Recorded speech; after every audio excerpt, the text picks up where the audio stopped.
Welcome to Monday with the Mavens. All right, guys, we are talking menopause. We're talking hormones. We're talking... Sorry, I gotta spit my gum out. We're talking spitting gum out.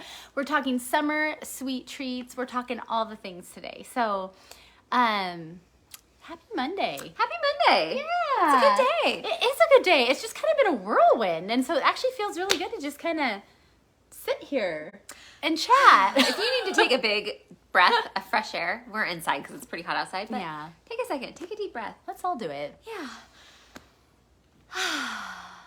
Take a sip of water, too. That's a good idea. I actually didn't bring my water over, but I did bring a big old iced tea, which doesn't really count, but I'm going to take a sip anyway. You know what? It's got liquid in it, Mm-hmm. or water in it. It does, But it's just, Anyway, Yeah. she'll make up for it, don't worry. I'll make up Don't for you it. worry, folks.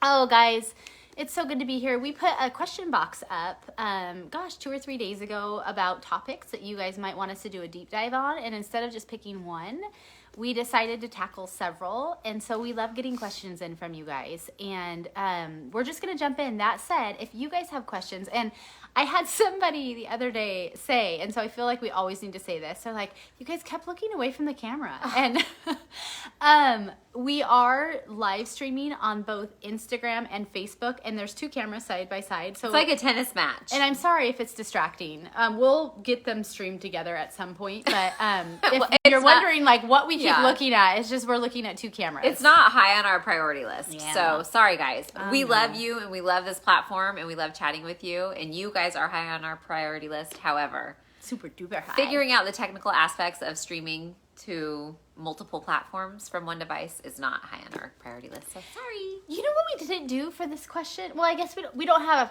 actually a ton of questions, but we have some big questions. But I was thinking the whole hat game has been so fun in the past. That will come back. Yeah. Just not this week. Yeah. Do you have the questions? I'm assuming you have the questions I do. written down. I did. I wrote some of them down. It looks like I've got stuff written down here, and I just have a couple things, but they're not the questions. No. Okay, so It's like a to-do list, like to do. Call my grandmother, which I need to do. But that's don't not we on my all- don't we all? Sorry. Okay, guys, so if you guys have any questions along the way that you want us to tackle, we'll do our best to pay attention to the comment box, and we will just jump right in. So, okay, I'm going to just start from the top. First question. Ooh, okay, this is really good.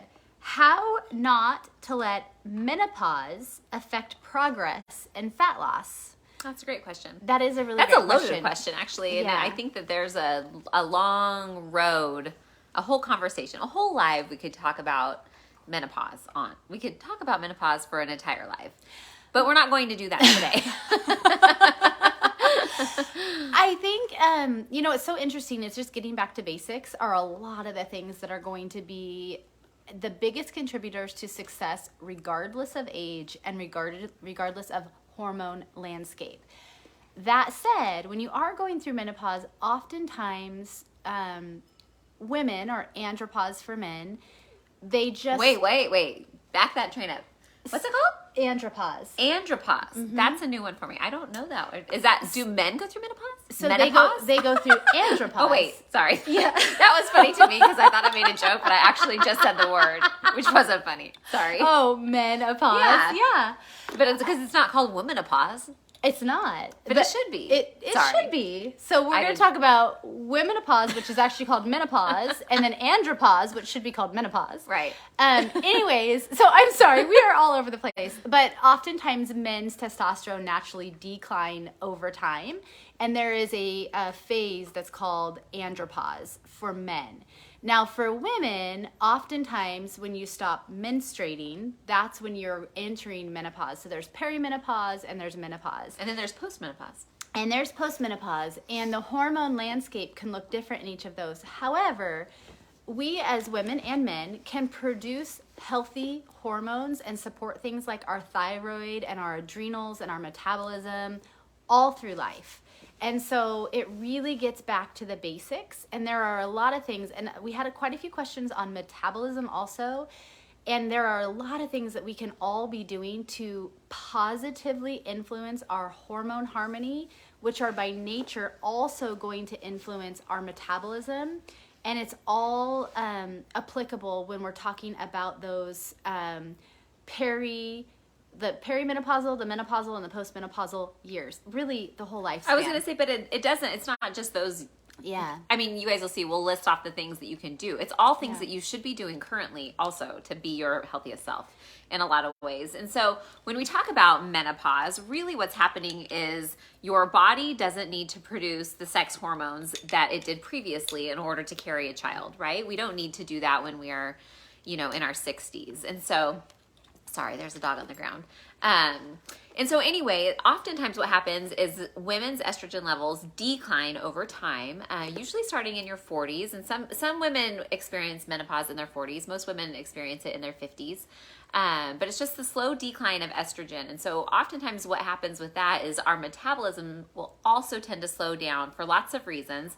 Lowered estrogen level is one of them, but there are things that you can do to counteract what is happening hormonally in order to keep your estrogen levels a little bit higher, keeping your thyroid burning and your metabolism working for you.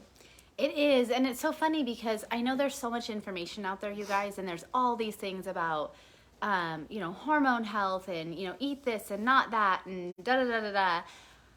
If we can just, and we're going to get more specific because I know a lot of you guys like the nitty-gritty, but if we could just go back to eating whole foods, well-balanced, I thought you were going to say foods from the ground. Yeah, foods from the ground, foods that walk around, foods from the sea, foods from the air. Whole foods. Whole foods. It's her favorite. It's her your catchphrase. I tell you. Yeah, I like it. But eating whole foods, so eliminating processed foods, and we're going to get into what our current food supply is doing to our hormones. But eating whole foods, prioritizing sleep, keeping hydrated, moving our bodies, getting sunlight, practicing gratitude. Honestly, if we did those things, our society would be so much more balanced and harmonious from a hormonal standpoint. We would have higher metabolism. We'd see much less disease. We'd see much less obesity.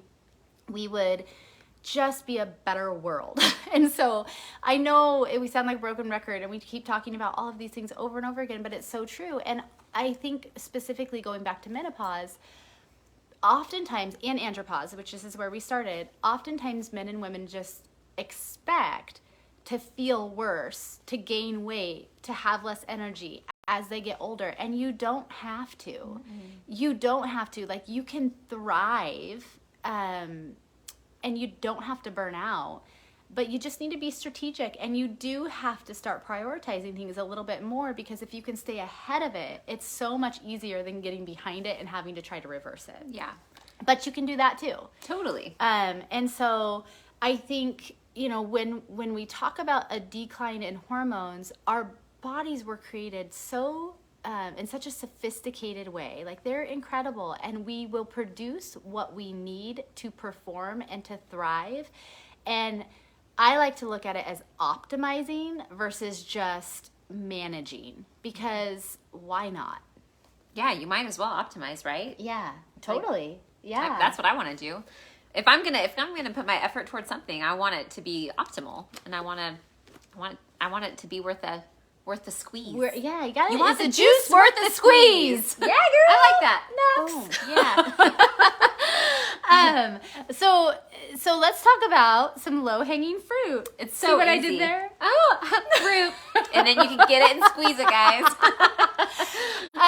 So when we're talking about, like, going back to the question of menopause, at any stage in life, and that's one thing that I think is one of my very favorite, like, side effects or benefits of following a macro plan is our clients, and we have a client only Zoom that we do on Mondays, and even one of our clients was saying earlier, they just feel better. They didn't expect to have the sustained energy. They didn't expect to have less joint pain. They didn't expect to have clearer cognitive function, all of those things that come pretty quick when you start consistently fueling your body with nutritious foods. And so the thing is that when you follow a macro plan, you're so much more aware of what you're putting in your body, and it naturally forces you to eat the right balance of macros for what your body, your brain, your metabolism, your hormones need. And we figure that out as we go along. Yeah. And so when you do that, your metabolism starts revving, and we talk about all the functionality, right? Like, our endocrine system and our immune system well, all of our bodily functions, they're all related. So when your hormones start optimizing and are more harmonious simply through what you put in your mouth, like it's huge. What you put in your mouth, what you put in your brain, like honestly, have a profound impact on our hormones. It naturally starts to fix our metabolism. It's all related. Well, and I think that that's really important. When we talk about hormones, like our hormones are regulated. Well, I mean, if you go back to the most basic thing that our body does is it takes energy in the food that we eat and it metabolizes it and sends it to every single bodily system that we have. So all of the things Emmy mentioned, digestion, endocrine system, all of it. Yeah. Your muscular system, all of it, your body needs that fuel. And so it's really basic, right? The first thing we do when we're born is we cry and we want to eat. And it's because our body needs that for all of the systems to work together. And so our hormones are so tightly tied to what we eat, not just exterior factors like stress and those things. Yes, those all play a role, but the number one thing that affects our bodily systems is the food that we put into our bodies. Yeah. And so if we can have a handle on that, and it sounds so simple, and it's actually, it is, right? Yeah. It is really simple, but it's something that I think a lot of people really struggle with. And so I think that if we were to just like keep it, my in-laws have a sign above her kitchen. It says, "Keep it simple, stupid," because that's what this is. We just need to keep it. Kiss our way through life. Keep it simple, stupid. Kiss. Oh, I didn't even know. Yeah, we just gotta kiss our way through life. Sorry. You looked at me I was like, what is she talking about? Like, I don't want to kiss you right now, but whatever. Sorry. Sidetrack. I like that. Yeah. I like that. Yeah. Okay. So anyway, keep it simple. That's Yeah. really what it's all about. And if you're fueling your body properly, then all of your systems will work in harmony with each other. And the big driver of that is our hormones. And when our hormones are harmonious and working with our bodies, everything is better. And let's just give a couple examples of that so that they're tangible examples, because this is why I think, any one thing that you do consistently for a period of time will lend to some results. But once you have the results, you want to be able to sustain them. And that's, I think, what's difficult with a lot of these different things that have been successful for some people over time, but then they're not sustainable, like keto, like Atkins, like Whole30, all of these different things. I do think there's elements of each of those that are really wonderful. But when we look at really including all of the food groups in a strategic way and keeping it simple and really learning how to fuel your body and your brain, it naturally avoid some of the pitfalls that can happen when you start eliminating one of the major macros or really limiting it. So, for example, if you are eating a significant amount of processed foods, you are likely naturally increasing your cortisol because of the effect in your body, and you are likely decreasing things like estrogen and testosterone. And sometimes you can become more estrogen dominant depending on the type of processed foods. But then that creates this whole hormone hurricane, and increased cortisol is really difficult. Then add on top of that a stressful lifestyle. Yeah. You're going to start packing on fat in your abdomen. It's just going to happen. When you are consistently keeping a high cortisol level and you're not able to have it peak in the morning and decline throughout the day and have it be appropriate at night for deep restorative sleep, it's going to be really difficult to effectively attack and lose fat. And so that's just one example. If you are consistently under eating carbohydrates for a long period of time, and this is where keto can be really dangerous from a sustainability standpoint over time, I think there can be some really great benefits, especially for like diabetics. But if you're not incorporating, and I'm talking about healthy carbohydrates, you really want to get in your vegetables and your seasonal fruits if you can. And I know not everybody can do as much fruit as others, but if you are under eating carbohydrates long term, you are probably going to have some thyroid issues in time, because healthy carbohydrates help support healthy thyroid. And we're looking at, a lot of doctors just do like a standard TSH. Which is a lab test. That's a lab test. A lab test, and that's thyroid stimulating hormone. But you really should be looking at your free T3, your free T4, maybe your reverse T4, and really making sure, if you're interested in looking at those things. But those are labs. They're labs specifically for thyroid. Yeah. But foods have a profound effect on our hormones. And so there's a couple of processed foods, like minimizing processed foods, and we're going to go into that. Making sure you have a good balance of fat, carbohydrates, and protein. Protein alone, healthy proteins. And so minimally processed or non-processed protein. So once again, foods from the ground, foods that walk around, foods from the sea, foods from the air. It's just fun to say. Yeah, it is. And I think that we can go, let's go back to the beginning of time, right? Like our bodies were created to take in proteins, carbs, and fats. Yeah. And our bodily systems, actually, the majority of the energy that we get in our bodies comes from carbohydrates, comes from sugars. If we were not meant to have carbohydrates, our bodies would be much different than they are. We are made to have carbohydrates. Our body really thrives off of carbs. And so if you can do carbohydrates cleanly, you will feel so much better. And so a lot of times people think like, okay, well, I'm on a macro plan. I can eat whatever I want. I'm going to go have a bag of gummy bears, whatever it is, whatever, sugary candy, whatever. And they're like, yeah, it fits in my macros. Well, it may fit in your macros, which is fine. And we tell people you can eat whatever you want on a macro plan as long as it fits within the boundaries of your assignment. But you may not feel great after that. And that's what we want people to realize is, we don't want you to eliminate an entire food group. I don't think that that's ever healthy. If you're trying to figure out if you have an ailment or like an allergy to a specific food, then yes, there is absolutely a time and a place to eliminate something and then bring it back to see how your body reacts. I do believe in that.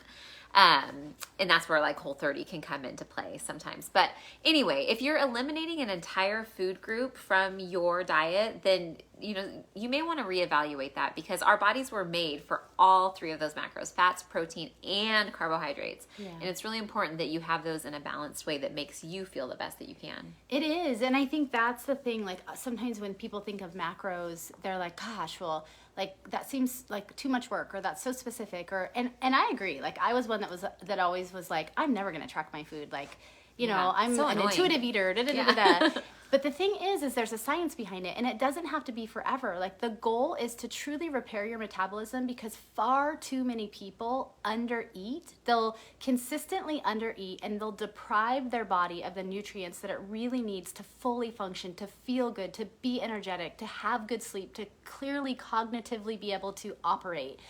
And then they'll have days of these big spikes. Your body doesn't know what to do with that. Yeah. So what following a macro plan for a season allows you to do is it allows us to see your starting point, and it allows us to see where you are bio-individually. Like, where are you starting? What are the demands on your body? How active are you?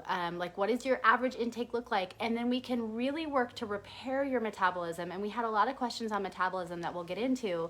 And when we say repair metabolism, we are really working on, and not, some people come to us with a better functioning metabolism than others. It really depends. We have some hypermetabolizers, but most people, we come to us with a sluggish metabolism because oftentimes as a society, we've been practicing deprivation for too long. And so when you undereat for too long, we have something that's called a downregulation or metabolic adaptation, where our bodies and our metabolism expect this low volume of calories. You can't just keep dropping it, or you're not going to be functioning properly, and now your body expects less. So expects less, expects less, expects less. It's downregulated. All of a sudden you have a big weekend or a night out or whatever it is, and you have this big spike in calories. Your body doesn't know what to do with that, so it's going to store it as fat. Whereas if we can take that threshold and we can slowly and strategically increase your calories systematically and shift those macros over time depending on your goals, your metabolism starts to understand what's coming and going. It starts revving more and more, and our clients are always like flabbergasted. We've had some really funny sayings like, what is this sorcery? Or where our clients are eating more and more week over week, and they're continuing to shed fat because they now have this more revving metabolism, and they're fueling their body and their brain. They're getting better sleep because they're actually satiated. They're performing better, like in their Way daily better. activities, whether it's, in the gym or just like having more sustained energy over time. Yeah. They're sleeping better. I mean, we had a client today on our Zoom just was like, I feel so much better and I've never eaten this much food. Yeah. And I think that too, we live in a society, and I feel like I say this every week, so sorry guys, but we really do live in a society that is like, less is more, and so I think this is maybe mostly for women. I don't know. Maybe some men deal with this too. I don't know. I'm not a man. But, you know, we've been under this impression of like eating less food, eating fewer calories. Like that's what we need to do to stay thin and to stay fit or whatever it is. And it is upside down and backwards. That is not right. It's not how it is. We need to fuel our bodies for the lives that we live. And if you're not a super active person, then you probably don't need as many calories as somebody who's very active. I was flabbergasted. I like that word. Yeah. I was flabbergasted at how many calories my body actually needed to function or needs to function on a daily basis. Yeah. And I just, you know, so many clients come to us under eating and they're like, I just don't even know, I don't have any energy and I don't sleep well and I don't ever feel good. And as soon as we start giving them more calories and adjusting their macros, all of a sudden they're like, I have all this energy and I feel amazing and I'm sleeping well and I can't believe it. I'm losing weight. And it's just like we just have it so backwards. We do, and the beauty is then you climb your calories, and then sometimes we will take a client through a strategic cut. We do not want people to be in a deficit for too long, but depending on their fat loss goals, we may do that, but then we will climb them back up because the end game goal is a higher caloric intake with a more flexible metabolism with true sustainability, and then you can be more flexible and you don't have to track with precision for forever. But what's beautiful about that is then those weekend, you know, things or those nights out or whatever it is, because you're consistently fueling your body at a higher level, you're not going to have those weight spikes or that consistent slow weight gain over time that you may have had before because your body's no longer storing that. It knows what to do with that energy. Yeah. Because you have a more functional metabolism. Yeah, and it's working. It's really working for you. It's not magic. It's science, and it's incredible. And I don't know. I think our bodies are they're so complex and so sophisticated, and we don't give them enough credit. Oh my gosh! And also I hear this a lot too. Like, well, I'm just getting older. My metabolism is just slowing down. Well, it doesn't have to. Mm-hmm. Like. Or I'm getting older and I just don't feel good anymore. Like we have a client who talked to us today about I was having headaches every day and low energy and brain fog and just felt like that was a normal part of aging. Well, it's not. That is not a normal part of aging. If you feel that way, it's not because you're getting older. It's because something needs to shift, usually nutritionally or, you know, something needs to shift. So, and we have the whole span. We have clients, you know, as young as in their, well, even a little bit younger, but that's special cases, but 20s up through 70s. I don't think we have anybody in their 80s. Maybe. I think I had a client who was like just 80. Yeah. For about 6 months or so. And Haley and I, so I'm 40 and I feel the best that I've ever felt. And we have several clients, 50s, 60s that are like cannot believe the amount of energy they have that they've gotten back. Yeah. And that is what's so cool, I think. I honestly think that some of those wins I love them even more than the scale victories because, you know, it's what matters. It does. You know, like it really is what matters. Like, sorry, my watch thinks I'm exercising. I must be breathing hard. I must be getting excited. I'm so excited.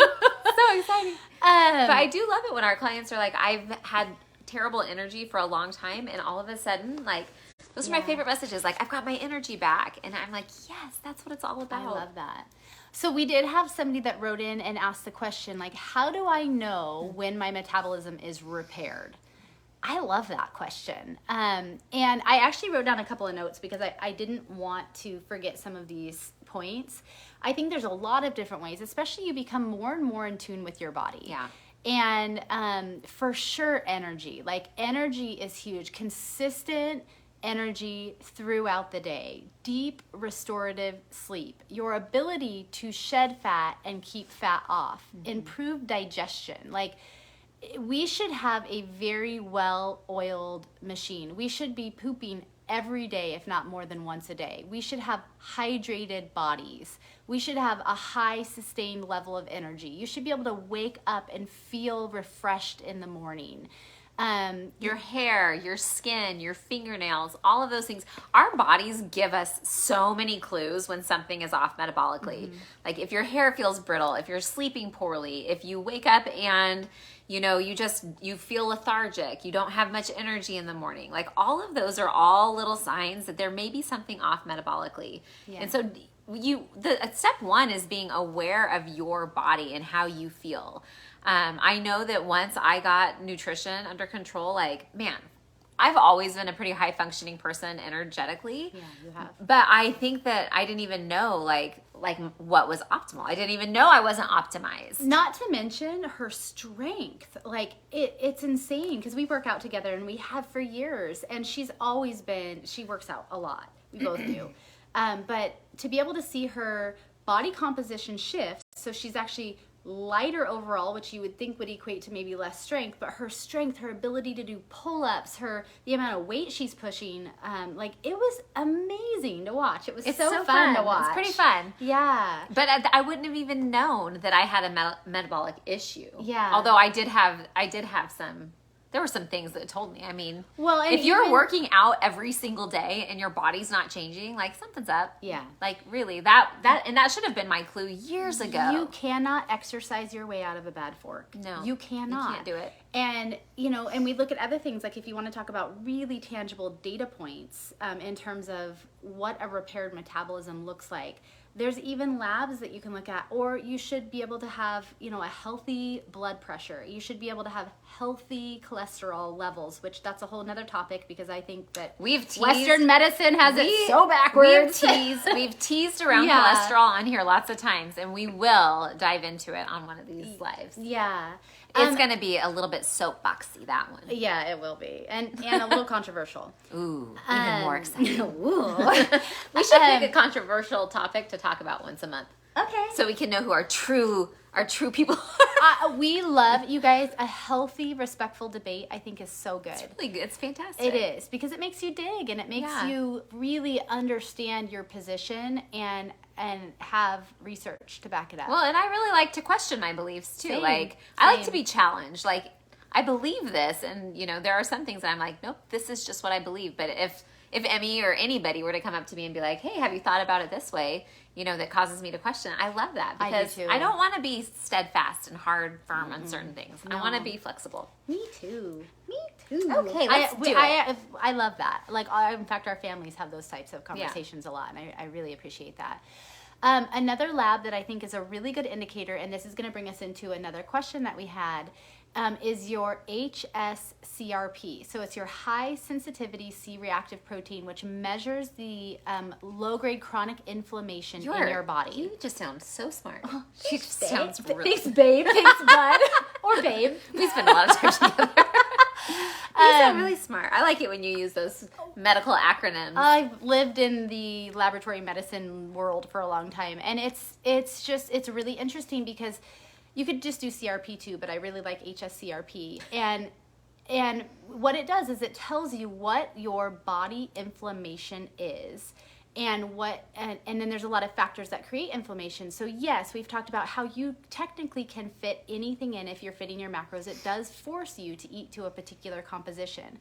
But if you can do that, and then you're also really interested in having your insides look as good as your outsides, and you want true longevity, and you want optimized energy, and you want optimized sleep, and optimized functionality. Who doesn't want that? Yeah, then you really should be focusing on minimizing processed foods and really getting back to the basics of whole food. So you're gonna want to focus on good, clean, organic or grass-fed, grass-finished animal proteins, if you do animal protein. Good. Can I talk about that just for half a second? Yeah, but then, yes. Just half a second. Yes, please. So our bodies, and I'm not pro or not pro. What is that? Pro or con? Yeah. Where are you going with this? I really am a believer in eating animal protein. If you are a vegan or a vegetarian, so be it. My mother, God bless her soul, I love her to the ends of the earth. She is a vegan, which is fine. Her body feels really great that way. But our bodies were made to process animal proteins, and the bioavailability of the protein and amino acids in animal products, our bodies were made to break that down, especially in its organic form. And so this is our controversial subject of the month. It's going to be at some point. And so anyway, we had last week was kind of controversial too. Yeah. We're not afraid to go there. No. So anyway, just saying, if you can handle animal proteins, your body will break those down easier than plant proteins. We only get about 40%. So like, let's say you have a bunch of spinach.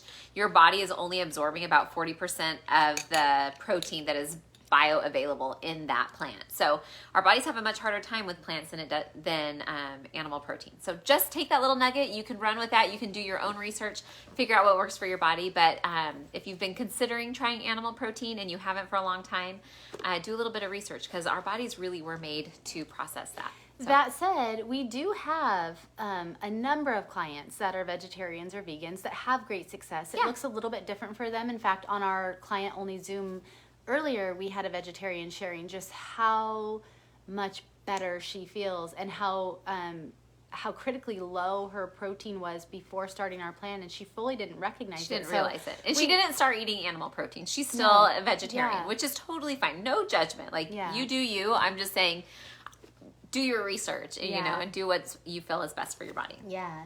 So if you're really looking at trying to manage and improve the low-grade chronic inflammation in your body, which we did talk about last week, how inflammation, that chronic inflammation, not acute inflammation. Like when we have an injury, our bodies are really intelligent, and it creates that acute inflammation to help in the healing process. Well, when we have really high levels of stress, when we get inadequate sleep, when we are feeding our body inflammatory foods, so things like dairy, grains, and sugar, and alcohol, and processed foods, things like nitrates, dyes, all of those things, it creates this low-grade chronic inflammation in our body, and that's really ultimately what leads to most disease.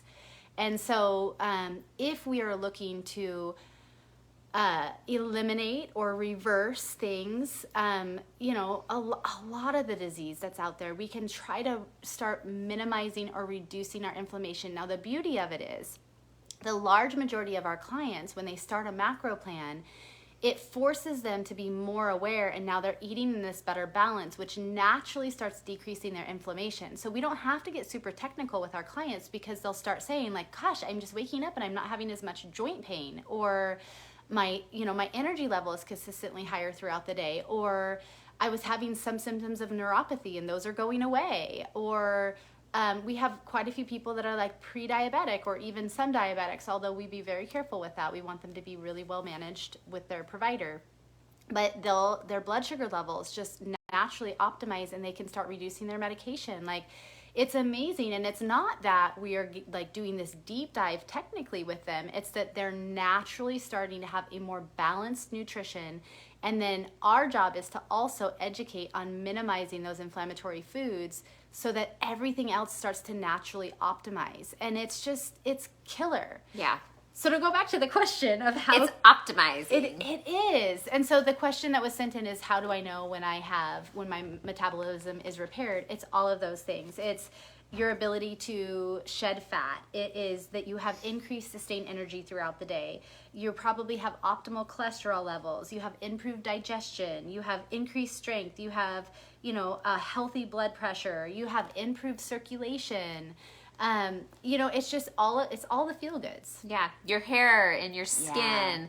Yeah. If you're an adult and your skin is breaking out, there's usually something nutritionally that could be going on. So I have a family member that just recently started macros, and I'm so excited about it. And Haley saw her and was like, "Oh my gosh, you're glowing!" She was glowing, like her skin. She was radiant, and it was so apparent to me. Yeah. Sometimes you see people who. It's like ashen face, like they just don't look healthy in their skin. Yeah, like dull. Yeah. That's a perfect way to put it. Yeah. And man, she was just radiating and glowing, and it was just so imminent to me when I saw her, because I haven't seen her for a couple of weeks. So anyway. Yeah. And so to nutshell all of that, because that was a lot. We were talking first and foremost, we had questions about menopause, and honestly, at any stage in life, you should be able to feel good, and it's getting back to basics. But food is the number one contributor. So if you can eat a well balanced nutrition, and you can start to minimize inflammatory foods, and basically just stick to whole foods. So I think where I was going with that a little bit ago, we talked about animal and plant proteins, but clean proteins, and then you're going to want to look at healthy fats. So not including seed oils. Like they're so inflammatory. So you're going to want to stick with things like avocado oil, coconut oil, olive oil, healthy fats that are giving you those good omega-3s. So things from salmon, from avocados, from nuts. Nuts add up real fast though. And so you've got your healthy, clean plant and animal-based proteins. You have your healthy fats, and then you have your healthy carbohydrates. If you can just stick with good vegetables and seasonal fruits, that, I mean, just that. Those are just all basic foods. They're delicious. You can cook them in the most amazing way. You can eat them raw. You're fueling your body. You're fueling your brain. You're fueling all of your bodily systems, and you're winning at life. Just winning.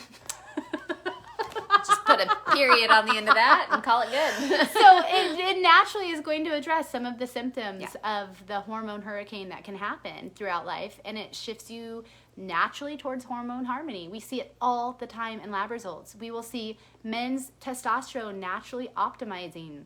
We'll see women's progesterone and estrogen levels coming back naturally to where it needs to be. We'll see a thyroid more supported. We have tons of clients that have been able to get off their medication. Will that always happen? No. But should you see improvement? Absolutely. Yeah. And so, it's just, and do all of our clients have their labs tested? No. A lot of it is just symptomatically, they know, but others do. And data is so fun. It's so fun. I love to track data. She's such a data junkie. I like it too. I'm not nearly as dated. Well, I'm very data driven. She likes to be given data in a summarized fashion to say, wow, cool. Because she can wrap it up in a pretty bow for me, because she's like, did you know I studied this data all night last night and I came to this conclusion. I'm like, of course you did. That's why I don't need to do it, because she does it for me. It's just the funnest. So this whole conversation started out with menopause, right? We talked about menopause. So let's just back up a little bit and a few things that you could do, because menopause is not an excuse for you to gain weight.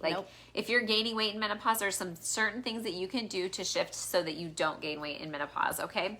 So a few of those things, and we've talked about, it's super simple. It's all the things that we say all the time. You need to increase your protein. Protein is queen, always and foremost, first and foremost. Fiber, make sure that you're getting enough fiber. Movement, you have to move your body every day. Oftentimes people who are going through perimenopause, menopause, postmenopause, they just don't move their body as much as they did when they were younger. Yeah. And so that's an easy thing to fix. Go for a walk every day. If you have a goal, you have to create an action to meet that goal. So move your body every day, and then prioritize sleep and hydration. That's it. That's all you need to do. And so those are all things that we would love to help you with. If you're curious about it, you can go to macromavens.life, click the hop on board button, and we'll chat with you. But menopause is never a reason to just sit back and let your body gain weight. And there are, I know we're oversimplifying right now, because it really can be that simple. There, of course, are other factors, sometimes with people that have, factors that have contributing factors. However, for the most part, if you are moving your body, you're prioritizing sleep, you can train yourself to be more stress resilient, because we're not going to eliminate stress in life. That's just not realistic. You are eating whole foods, and you're practicing gratitude. If you're doing those things, you're going to be working towards a healthier, more joyful, longer life. Optimal. Optimal life. Why not optimize? That's the word. Yeah. That's the word for the day. Optimization. Yeah. I like it. Yeah. So that's menopause. We've talked about menopause. We've talked about andropause also. Yes. Look at you. Yeah. I got a new word in my vocab vault. And we've talked about metabolism. We have. I do want to just say, because I think this is so exciting, and also maybe for some people a little scary. And we won't get into the controversy part of this. Ooh. It's crazy, you guys. What is it? Say it. Okay, so we've talked a lot about how food has a direct impact on hormones, right? Well, a lot of women that struggle with infertility, oftentimes it's because they do not have optimized hormones, which sometimes is from stress and a lot of times is from nutrition.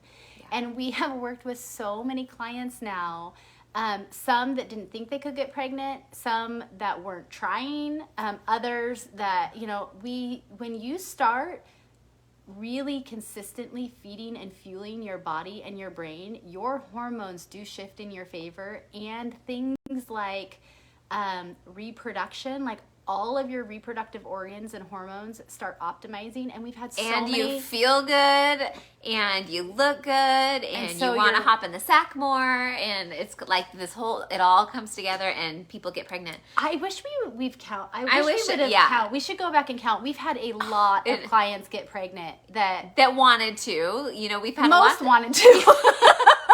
a lot of clients who struggled with infertility and thought that Yeah. they weren't able to have children, and then they were able to get pregnant. And it is, you guys, that is like, it like It's brings the tears most- to my eyes thinking amazing. about it. Yeah. It's pretty cool. And I'm not saying that it is the 100% solution for No, every of single course person not. that struggles with infertility, but it's really incredible how powerful food is, you guys. Yeah. Like it is the number one medicinal tool that we have access to, and we are eating it anyways. Yeah. Like, and so it's just so silly how backwards we have it here in the States. Yeah. Like it's, man, like we can feed to fuel, or we can feed to poison. And does that mean that we have to totally restrict ourselves from things that we really enjoy? No. Like you can fit them in, but when we are consistently bombarding our systems and our hormones with processed food and with sugar and with like, of course Yeah. we're going to feel like crap because we're made up of crap.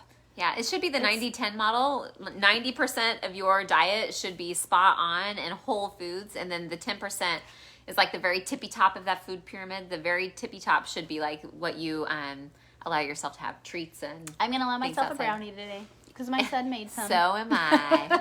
So am I. Yep. I saw him on the counter and I was like, what are those? My son's a little baker. It's kind of a problem. Yeah, that's why we're only here once a week. Otherwise, Oh, we're here more than once a week. that's true. I'm here a lot. I'm here like 5 days a week at least. Anyway, moving on. Okay. Moving on. We had another question. This one's totally off the road that we've been on. But we had people asking for suggestions. That's a hard word for me today. For refreshing summer treats that maybe are not quite as inflammatory. Oh, that's a great question. It I like is. that actually. Me too. And so I think the alcohol part wasn't asked, but I think that we'll go into that too. But especially when you're talking about refreshing, like I have a couple that I'll just pull out. One is like real basic, real simple.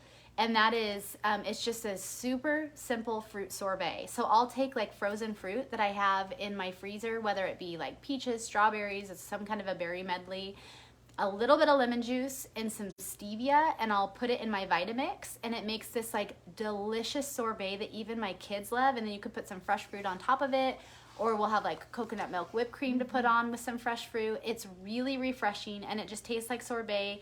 You're still going to get the natural sugars from the fruit, but you're not going to get added sugar or dye or anything else that might come with it. And it's really good, and it's literally 2 minutes. Yeah, I love that. Something that we do in my house a lot is we'll do just whatever berries are happening. Yeah. Growing. Seasonal berries. Blueberries, strawberries, with a little bit of almond milk, like unsweetened almond milk, and then like a little spray of like coconut whip on top. Super simple. I like to put a little bit of cinnamon on there because I love cinnamon. But that is like, it's a super easy go-to. It's not expensive, and it is like available. Yeah, I love I don't have that. to make anything. I don't have to dirty a dish. That's really what's important to me. We also do homemade popsicles, which is just fun, especially if you have kids, or you can do them in like ice cube trays if you still have those around. Similar to the sorbet, but Let's like a throwback to the 90s. oh, I thought so. I was like, ooh, what No, are we? ice cube trays. Yeah, I keep some in my cupboard even though my freezer doesn't use them. Because there's all sorts of fun things that you can make with them. Actually, this is off subject, but ice cube trays are really fun for kids as snack trays to put like little different things in there. Aww. I like to do that sometimes. My teenagers probably would be like, They would like it. they'd be like, I got 4, whatever, I can't even think of something. 4 Cheerios. Yeah, true. Anyway. But anyways, popsicles or ice cube tray, like same thing. Maybe not sorbets. Sometimes I'll throw in like full fat coconut milk. And you just track it, like you just divide it. You can put it in there with like some fresh fruit, or if I want to do like some sort of like a chocolate one, you can do that. And you just freeze them and pop them out, and it's like so refreshing and so easy. But most of the stuff that we do, like I love chocolate, so I think we've said this before, I fit in some form of chocolate almost every single day. Today it'll be a brownie, and it'll be worth it. It will be worth it. And it'll fit in our macros because we've pre-tracked it. I haven't yet, but yes, it will. I haven't yet either. I was gonna say I'm gonna just keep it real. So one thing my daughter does, she's 14 and she loves to like be in the kitchen. There's actually two things that she does, and maybe one of them wasn't from you. Maybe it was. Anyway, she'll take a scoop of, so she'll take a banana, just like regular or frozen, it doesn't matter. She'll throw in some ice, one pitted date, and then a scoop of chocolate protein powder and some unsweetened almond milk, and she'll make a smoothie. She'll also throw in a handful of spinach if we have it on hand. And that is a great little smoothie treat. She loves that. It kind of tastes like a fudgesicle. I like the Active Stacks chocolate protein if you're into protein powder. And then the other one that she does is she'll take fresh lemon juice and squeeze it into the blender with some lime and a little bit of lemon zest and a little bit of stevia and make like a frozen lemonade, basically. That sounds delicious. And man, it's so good. She calls it her iced lemon drink. You know what would be really good is your lemon balm in that too. Oh yeah, some lemon balm mint, which grows wild on my driveway. So iced tea out of that from her place Sorry, is so your good. couch is like sucking me in. It's like eating me. I got distracted by something a second ago. I was gonna share what I thought was a good one. Oh, something that's so simple that actually we haven't done in a little while, and I need to do this. My whole family loves it. Is you can just get, you could use regular chocolate chips too, but to cut down, I like to use the Lily's chocolate chips. They're sweetened with stevia, and you just melt them down and take the big fresh strawberries, you just dip them, like literally. Even my microwaves aren't the best. You can like literally microwave the chocolate, dip the strawberries in it, put it on a little parchment paper, put them in the fridge. And they're just chocolate covered strawberries. They're so good. You get some antioxidants from the chocolate. You get that fresh bite from the strawberry. They're nice and cold and chilled, and they're just such a great little sweet treat. And if you are too lazy to do that yourself, you can go to Trader Joe's. Trader Joe's has them in the like ice cream aisle, already pre-made. They're these little tiny strawberries. They're like this big, and they're dipped in chocolate, and they are delicious. They're frozen. Frozen grapes also, Emmy. Frozen grapes are such a fun treat for kids and adults. You freeze them, and they're just like little frozen sugar balls. And once again, like you just pre-track it. Like if you know that you want some form of a little sweet treat in your day, just pre-track it and work around it, and then you know it's coming. I would suggest, if you can, waiting to have your sweet treat until later in the day, because for some of us, once we have the effect, the serotonin response from that sugar hit, we want more of it for the day. And so if you're fueling and feeding your body, a cookie, it is. But if you're fueling and feeding your body with nutritious foods, and then you have some form, preferably of non-processed, lower glycemic treat, but that you still really enjoy, that still nourishes you, just pre-track it, and then you know you have that, that you're going to get it, enjoy that. Something to look forward to. Yeah, I like things that I can look forward to. Totally. And then the same thing with drinks. Like one thing that we find when people come into macros is they don't often realize how many of their calories are coming from things like coffee and alcohol. Does that mean that you have to eliminate them? No. Like, we would be doing a disservice if we said like, oh yeah, just keep drinking the same amount of alcohol you are, it's no problem. You can fit it in, you can track it, you can work around it, but it does create inflammation in your body, and you won't optimize your metabolism as much as if you start to reduce or better manage your alcohol intake. Do you have to completely eliminate it? No. But like one of the things that we say, and it depends on what a person likes, like we don't like, the more you feel restricted, the less sustainable the plan will likely be. So find something that you enjoy, have it built into MyFitnessPal. If you're going to go out with friends, if you're going to an event, whatever. I have a couple clients, that have a particular wine they really like. It's probably not the best alcohol for them to have if they're going to have alcohol, but it's what they love, so they just pre-track it. Can I tell a story? Please. Okay, so I've had story time. I actually told this story to one of my clients earlier in the week, but I have just offhand, I can think of like 3 clients that I've had who really enjoy drinking a glass of wine every night. Or they save their macros for like their wine on Friday night or whenever. Anyway, when they know that they're going to go out. And I had one gal who was really struggling. She couldn't lose any weight. And I said, let's try something. I said, let's try to reduce the amount of alcohol that you take in for 4 weekends, right? I said, let's see. And this was like a long conversation that we had. Like, do you think that you can eliminate alcohol for 4 weekends? And she was like, yeah, let's do it. Actually, 2 or 3 of my clients, I can't quite remember, did a 4-week like no alcohol. Alcohol fast. Yeah. And every single one of them lost weight. They had found success by just quitting the alcohol, and two or three, it must have been 2 out of the 3 were like, I feel so good, and they've continued to not drink alcohol, or maybe have had it occasionally. And so anyway, that's just a little story for you, because we don't, it's powerful, especially if you drink alcohol every single day, if you have a glass of wine or whatever your drink of choice is every day, you don't really allow your body to rid itself of the alcohol, and so you don't know how you feel without it. And so if you can just go for like even 2 weeks, if you can go 14 days without alcohol and really take an inventory of how your body is feeling without it, you might be surprised.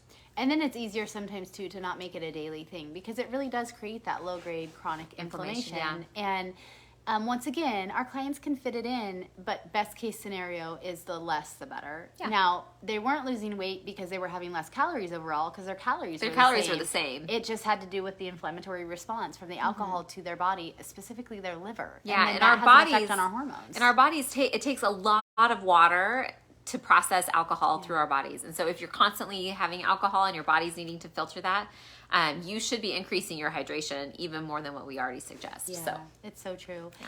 I will say too, back to the sweet treats, and then I just want to say something on coffee. Haley mentioned protein powders, and for sure, like there's a time and a place like cook to use things like protein powders, and they're not all created equal. Like definitely look at the ingredients. But we do want our clients getting the majority of their protein from whole foods. Things like bars and shakes can be used sparingly, like if you are in a pinch, or if you want to utilize it as a treat. Like I like Built Bars for a treat.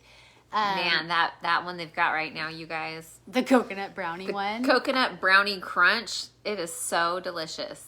Okay, so we have a question. You mentioned coffee too. Is that because most coffee drinks are loaded with cream and sugar, or black as well? Yeah, great question. So Haley and I actually, I think, maybe look at coffee a little bit differently than each other. I think we do. I think that coffee in moderation can actually have some benefit. Oh, I agree with you. Yeah, it can have metabolic benefit. It can have antioxidant benefit. However, not all coffee is created equal. So unfortunately, a lot of the common, like let's just say grocery store coffees have so many pesticides in them, because coffee plants are really heavily pesticide ridden, I guess you should say. Pesticided. Sure. They're sprayed really heavily. They're sprayed heavily, yeah. And so that is one of the things that if you can, I know not everybody can afford to eat their entire food organic. Coffee, I think, is one of the really important ones. If you can get a like high altitude medium roast that is organic, that is like ideal from the benefits that you could get from drinking coffee.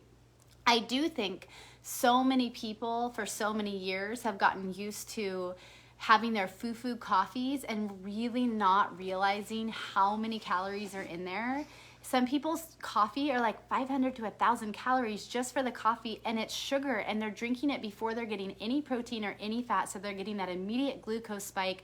It's creating a cortisol spike. It's creating this crazy whole insulin hormone hurricane, yeah, and it's leading to a lot of diabetes. Like it really is. That doesn't mean you can't enjoy your coffee. Just really know what you're putting in it.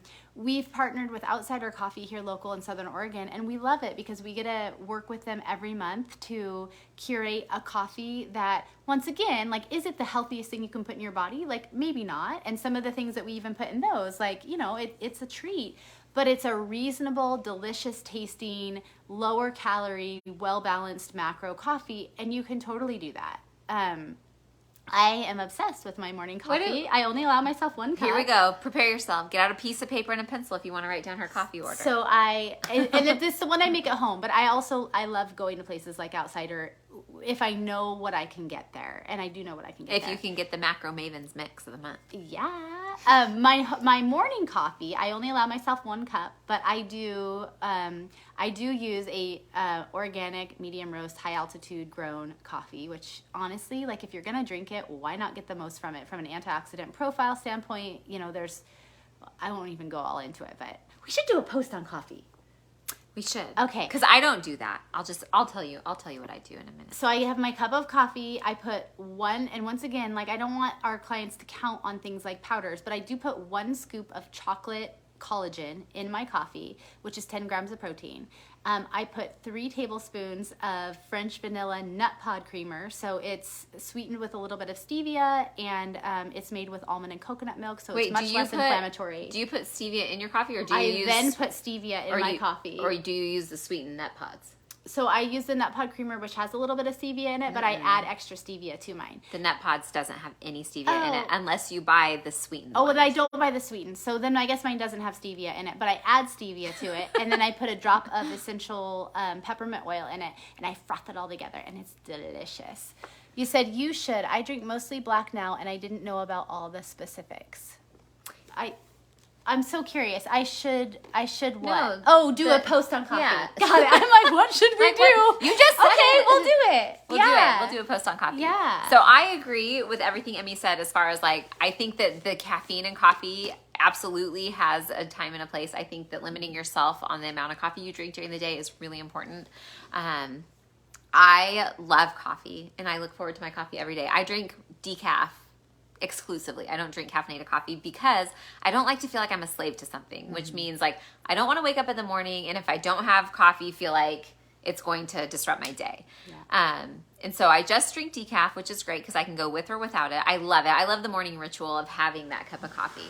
However, I drink espresso, and so I don't do high altitude organic. I do Good Bean. It's a dark roast. It's like their darkest roast espresso, and I love it. And that's okay for me. And that's something that, like, for me, it's worth it to do that. And I do 4 shots of decaf espresso with a scoop of chocolate collagen and a little bit of nut pods. And I froth up my nut pods, either cold foam or hot, depending on the day. And this is why it's so good to have differing opinions. Yeah. And I don't like to be a slave to things. I didn't drink coffee like my entire life. Forever. Like up until like a few years ago. I didn't start, well, I'm 40 now. I didn't start until like my mid-30s. But I slung coffee for a lot of years and years ago. But it's not that she didn't drink caffeine, because this girl can power down some iced tea, let me tell you. Yeah, but I do limit my caffeine now. And I do think that is important because we don't want to depend on caffeine for our sustained energy throughout the day. If you are depending on that, if you feel like you have to have caffeine midday or later in the day, you are likely not realizing how much it's disrupting your sleep. So if you can try to eliminate caffeine in the afternoon, like that will really help your ability to have deep restorative sleep. Even if you think you're sleeping through the night, you might not be getting enough deep sleep or REM sleep, and it might be messing with your nighttime cortisol levels. So if you enjoy your coffee, like absolutely have it, but try to limit, preferably a cup. I will sometimes do a cup of coffee and a cup of iced tea, but I'm really trying to limit the days that I even have iced tea on top of it, just because I'm trying to limit my caffeine intake. But to each their own. We all have different caffeine thresholds, and it can affect us differently, but there can be some benefit. Just watch what you put in it, because that's can really add up. Yep, because the coffee itself is not bad. Yeah. And there are lots of health benefits to coffee. It's what you add to it. That's where people go wrong. Yep, it totally is. Okay, guys, we've been talking for a long time. I don't even know how long. I don't even know. I wish they would put a timer on here. I know. But what else was on the list? Well, can we just jam through the last couple things? I'm going to just ask you a couple questions. Oh, boy. Here we go. I sometimes get nervous about this. Okay. What's your favorite color? No. If you were walking down a dark street. No. Oh. Okay. We did have a question of somebody asking about realistic expectations. Oh, yeah. That's a loaded question. That's a loaded question. Yeah. And there's a million answers to that. So realistic expectations, it kind of depends on what your goals are. And so I would say, generally speaking, like the more fat you have to lose, the more time you can expect it to take. I mean, that's pretty basic, pretty general. I think that if you come into a macro plan and you have a coach who supports you, and you are communicating with each other really well, and you are ready to be consistent and willing to put in the work, then your results will come faster than somebody who's not consistent. Yeah. It honestly comes down to the amount of effort you want to put into it. And really, that's all it comes down to. Like, how bad do you want it? Yeah. We often talk about how it is a marathon, not a sprint, and everybody starts at a different place. Everybody has a different cascade of hormones. Everybody has different demands on their body, different stress levels, all of the things. And honestly, it depends on your goals, because you can shed fat a lot faster than you can build muscle. Yeah. And so it really depends if people are truly just wanting body recomp and they already have some muscle underneath their fat and we just need to shed the fat. That's like pretty easy. Pretty quick. If somebody's coming and they really want to put on a significant amount of muscle, that can take time, and we'd probably need to have them in a build phase or at maintenance, which will take longer for a season. You know, it just really depends. But if, like Haley said, if you show up and you're consistent and you're honest, the change will come. Well, and I think we can give a few examples. So I have a client who has been with me for over a year, probably, 15 months, and she's down like 70 pounds. Yeah, it's amazing. And then there's another gal who's part of our team, part of our family, our Macro Mavens family, who has been at it for 3 months, 4 months. She was on our Zoom this morning. Oh, yeah. No, she just 9 weeks. 9 weeks. And she's down 30 pounds. 30 pounds. She's been losing like 2 pounds a week. Or more. Yeah. That would be more. She's not either of our clients, but she was just talking about like how she's still on her reverse. That's just with increasing calories week over week. She hasn't even gotten to any form of a cut. Yeah.